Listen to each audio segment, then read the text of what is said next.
తెలంగాణలో రాజకీయాలు పాలనపై కేంద్ర హోంశాఖ సహాయ మంత్రి బండి సంజయ్ హాట్ కామెంట్స్ చేశారు. తెలంగాణలో జనసేన పార్టీ విస్తరిస్తుందంటూ చేసిన ప్రకటనను కొందరు ప్రస్తావించగా అది తన చేతుల్లో లేదని రాష్ట్ర జాతీయ నేతలు చర్చించి నిర్ణయం తీసుకుంటారని బండి సంజయ్ స్పష్టం చేశారు.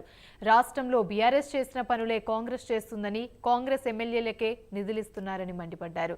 ఇతర పార్టీలకు నిధులు ఇవ్వకపోవడం దుర్మార్గమన్నారు.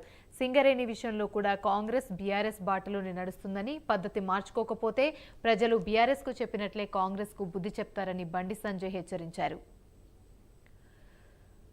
వారి ఆలోచన వారు ప్రకటించారు.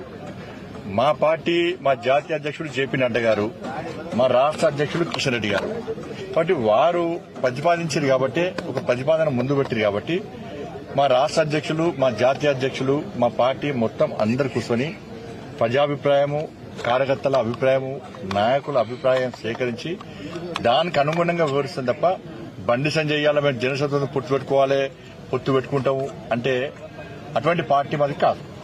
అంటే వారు ప్రతిపాదన ముందు పెట్టారు. దాని గురించి పార్టీ ఆలోచిస్తే అందరూ కలిసి పార్టీ ఆలోచించి నేను ప్రకటిస్తాను.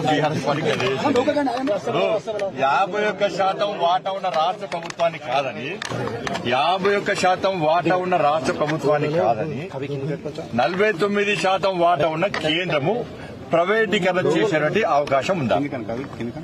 ఇది మళ్ళా నేను చెప్తున్నా కదా, same to same BRS party ఏం తప్పులు చేసిందో బీఆర్ఎస్ పార్టీ నుంచి శిక్షణ పొందుతుంది. ఇది కాంగ్రెస్ పార్టీ సేమ్ పందం కొనసాగిస్తున్నది. అదే ప్రజా వ్యతిరేకత అట్నే చూడకుంటారు. గుర్తుంచుకోవాలి.